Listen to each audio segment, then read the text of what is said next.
Kollam MP Shri NK Premachandran గారు గౌరవ ప్రధానమంత్రి శ్రీ నరేంద్ర మోదీజీకి రాసిన లేఖ పూర్తి తెలుగు అనువాదం ఇది. గౌరవనీయులైన శ్రీ నరేంద్ర మోదీజీ, ఉద్యోగుల పెన్షన్ పథకం ఈపీఎస్ 95 కింద అధిక వేతనాలపై పెన్షన్ ఆన్ హయ్యర్ వేజెస్ ప్రయోజనాల కోసం ఎదురు చూస్తున్న చాలామంది పదవీ విరమణ పొందిన ఉద్యోగులు, సీనియర్ సిటిజన్లు సమస్యపై మీ జోక్యాన్ని కోరుతూ నేను ఈ లేఖ రాస్తున్నాను. ఈ అంశం అనేక న్యాయపరమైన చర్యలకు ఉద్యోగుల భవిష్య నిధి సంస్థ ఈపీఎఫ్ఓ ముందు పలు విజ్ఞప్తులకు దారితీసింది. ఈ విషయంలో అర్హులైన ఉద్యోగులు, పెన్షనర్ల హక్కులను వివిధ న్యాయస్థానాల తీర్పులు పరిష్కరించినప్పటికీ చాలామంది లబ్ధిదారులు ఇప్పటికీ తీవ్రమైన అనిశ్చితిని, ఆలస్యాన్ని ఎదుర్కొంటూనే ఉన్నారు. ప్రధాన ఆందోళనల్లో ఒకటి 18/1/2025 నాటి ఈపీఎఫ్ఓ సర్క్యులర్, ముఖ్యంగా మినహాయింపు పొందిన సంస్థల అంటే ఎగ్జంప్టెడ్ ఎస్టాబ్లిష్మెంట్స్ ఉద్యోగులపై దాని ప్రభావానికి సంబంధించినది.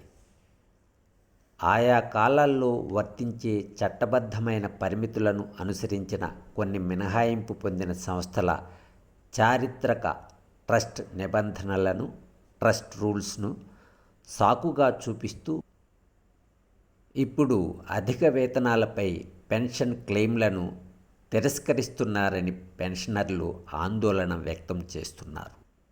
ఈ కేసులను వర్తించే చట్టపరమైన నిబంధనలు కోర్టు తీర్పుల వెలుగులో సమగ్రంగా పరిశీలించాల్సిందిగా అభ్యర్థిస్తున్నాను. అధిక వేతనాలపై పెన్షన్కు సంబంధించిన పరిమితులపై గౌరవనీయ మద్రాస్ హైకోర్టు డివిజన్ బెంచ్ కూడా 9/7/2026 నాటి తన తీర్పులో పరిశీలించినట్లు విశ్వసనీయంగా తెలిసింది. ఈ విషయమై ఉన్న వివిధ కోర్టు తీర్పుల నేపథ్యంలో ఈ వ్యవహారాన్ని అత్యున్నత పరిపాలనా స్థాయిలో సమీక్షించటం, సంస్థ యొక్క చట్టబద్ధమైన ప్రయోజనాలను కాపాడటానికి నిజంగా అవసరమైన చోట మాత్రమే న్యాయపరమైన వ్యాజ్యాలను కొనసాగించేలా చూడటం సముచితంగా ఉంటుంది. మరొక ముఖ్యమైన ఆందోళన ఏమిటంటే, ప్రభావితమైన పెన్షనర్లలో చాలామంది వృద్ధాప్యంలో ఉన్నారు. వారిలో చాలామంది చాలా సంవత్సరాల క్రితమే పదవీ విరమణ పొందారు. వారి రోజువారీ జీవనోపాధి, వైద్య ఖర్చులు, ఇతర ప్రాథమిక అవసరాల కోసం తమ పెన్షన్ పైనే పూర్తిగా ఆధారపడి ఉన్నారు. దీర్ఘకాలిక పరిపాలనాపరమైన చర్యలు, కోర్టు వ్యాజ్యాలు ఈ వృద్ధులకు తీవ్రమైన ఇబ్బందులను కలిగిస్తున్నాయి. ముఖ్యంగా వారి క్లెయిమ్లు చాలా కాలం పాటు పరిష్కారం కాకుండా ఉండిపోవటం వారిని మరింత వేధిస్తోంది. కాబట్టి ఈపీఎఫ్ఓ చట్టబద్ధమైన ఆర్థిక ప్రయోజనాలను పూర్తిగా కాపాడుతూనే ఈ సమస్యను మానవతా దృష్టితోనూ, సంక్షేమ దృక్పథంతోనూ పరిశీలించాల్సిందిగా కోరుతున్నాను. ఒకే విధమైన పారదర్శకమైన విధానాన్ని అవలంబించడం ద్వారా ఒకే విధమైన పరిస్థితిలో ఉన్న పెన్షనర్ల మధ్య వివక్షను నివారించవచ్చు. అలాగే అనవసరమైన కోర్టు కేసులను తగ్గించవచ్చు. ఈ నేపథ్యంలో కార్మిక, ఉపాధి మంత్రిత్వ శాఖకు, ఈపీఎఫ్ఓకు ఈ క్రింది తగిన ఆదేశాలను జారీ చేయాల్సిందిగా నేను మిమ్మల్ని సగౌరవంగా అభ్యర్థిస్తున్నాను. 1. పెండింగ్లో ఉన్న కోర్టు కేసులు, ప్రతిపాదిత అప్పీళ్లను సమీక్షించడం.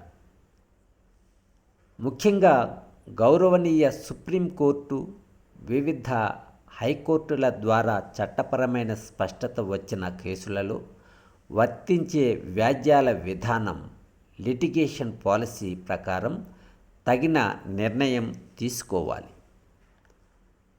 2. 18/1/2025 నాటి ఈపీఎఫ్ఓ సర్క్యులర్ను పరిశీలించడం. ముఖ్యంగా మినహాయింపు పొందిన సంస్థల పెన్షనర్లపై దాని ప్రభావాలను పరిశీలించాలి. చట్టానికి, కోర్టు తీర్పులకు విరుద్ధంగా ఉన్న చారిత్రక ట్రస్ట్ రూల్స్ ఆధారంగా అర్హులైన వారి క్లెయిమ్లను తిరస్కరించకుండా చూడాలి. 3. సమానత్వాన్ని, పారదర్శకత్వాన్ని అమలు చేయాలి. ఎటువంటి ఏకపక్ష లేదా వివక్షత లేని వైఖరి లేకుండా అర్హులైన పెన్షనర్లు, సభ్యులందరికీ ఈపీఎస్ 95 కింద అధిక వేతనాలపై పెన్షన్ నిబంధనలను సమానంగా, పారదర్శకంగా అమలు చేయాలి. 4. క్లెయిమ్ల పరిష్కారాన్ని వేగవంతం చేయడం. పెన్షనర్ల వయస్సును, వారి ఆర్థిక ఇబ్బందులను దృష్టిలో ఉంచుకుని అర్హులైన వారి క్లెయిమ్ల ప్రాసెసింగ్ను, పరిష్కారాన్ని వేగవంతం చేయాలి. 5. పరిపాలనాపరమైన పరిష్కార యంత్రాంగం. చట్టబద్ధంగా వీలున్న చోట పెండింగ్ కేసులను పరిపాలనాపరంగా పరిష్కరించడానికి తగిన యంత్రాంగాన్ని పరిశీలించాలి. తద్వారా వృద్ధులైన పెన్షనర్లు తమ చట్టబద్ధమైన పెన్షన్ ప్రయోజనాలను పొందడం కోసం సుదీర్ఘ కోర్టు కేసులలో చిక్కుకోకుండా ఉంటారు. ఈ విషయానికి మీ నుండి సానుకూల, సానుభూతిపూర్వక పరిశీలన లభిస్తుందని నేను హృదయపూర్వకంగా ఆశిస్తున్నాను. దీనికి త్వరగా పరిష్కారం లభిస్తే దశాబ్దాల పాటు దేశ శ్రామిక శక్తిగా సేవలందించి ప్రస్తుతం గౌరవప్రదమైన జీవితం కోసం పెన్షన్పైనే ఆధారపడి ఉన్న వేలాది మంది వృద్ధులకు గొప్ప ఉపశమనం లభిస్తుంది. ఈ విషయంలో మీ జోక్యానికి సంబంధిత అధికారులకు తగిన ఆదేశాలు జారీ చేయాలని కోరుతూ కృతజ్ఞతలు తెలియజేస్తున్నాను. భవదీయుడు ఎన్కే ప్రేమచంద్రన్.